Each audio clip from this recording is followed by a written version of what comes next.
नमस्कार। आज लेकर आया हूं देश की बैंकिंग सेक्टर से जुड़ी बड़ी खबर। क्या आईडीबीआई बैंक का किसी सरकारी बैंक के साथ मर्जर होने जा रहा है? क्या कोई नया पीएसयू बैंक मर्जर प्लान चल रहा है? इन सवालों पर सरकार ने संसद में साफ और सीधा जवाब दिया है। पूरी जानकारी आपको इसी रिपोर्ट में मिलेगी। चलिए शुरू करते हैं। देश में बैंक मर्जर की चर्चा एक बार फिर तेज हो गई थी, लेकिन सरकार ने सोमवार को संसद में इन अटकलों पर पूरी तरह विराम लगा दिया है। वित्त राज्य मंत्री पंकज चौधरी ने लोकसभा में कहा कि फिलहाल किसी भी पब्लिक सेक्टर बैंक के मर्जर या कंसोलिडेशन पर कोई प्रस्ताव विचाराधीन नहीं है। सरकारी बैंक जैसे अभी काम कर रहे हैं वही व्यवस्था आगे भी जारी रहेगी, यानी अभी किसी बड़े मर्जर वेव की तैयारी नहीं है। अब बात एफडीआई की।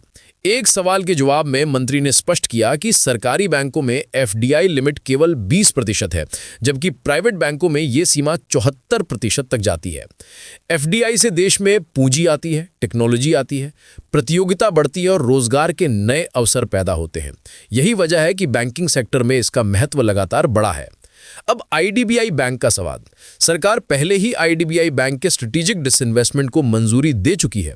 इसमें कुल 60.72% हिस्सेदारी बिक्री के लिए पेश की गई है।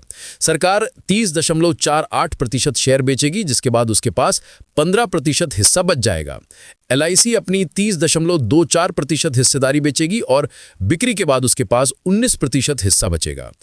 आईडीबीआई बैंक की बैलेंस शीट भी डिसइन्वेस्टमेंट के लिए तैयार मानी जा रही है। मार्च 2025 तक बैंक की कुल देनदारियां और एसेट्स दोनों 4.11 लाख करोड़ रुपए के करीब थे। अब बात करते हैं आरआरबीज यानी क्षेत्रीय ग्रामीण बैंकों की। यहां तस्वीर काफी सकारात्मक है।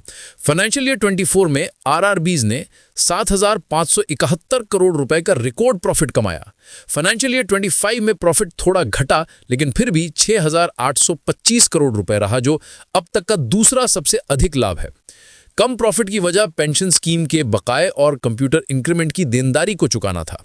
इसके बावजूद आरआरबीज ने सीएआरआर, डिपॉजिट, लोन, एनपीए और सीडी रेशियो जैसे सभी महत्वपूर्ण पैमानों पर मजबूत सुधार दिखाया है, यानी ग्रामीण बैंकिंग पहले से कहीं ज्यादा मजबूत हो चुकी है। तो फिलहाल आईडीबीआई बैंक का किसी पीएसयू के साथ मर्जर नहीं होने वाला है और ना ही सरकारी बैंकों के बड़े मर्जर की कोई नई योजना तैयार हो रही है। वहीं आरआरबीज के बेहतर प्रदर्शन ने गांवों की बैंकिंग को नई मजबूती दी है। अगर आपको ये रिपोर्ट पसंद आई हो तो चैनल को लाइक, शेयर और सब्सक्राइब जरूर करें। मैं फिर हाजिर होऊंगा एक नई महत्वपूर्ण खबर के साथ। धन्यवाद।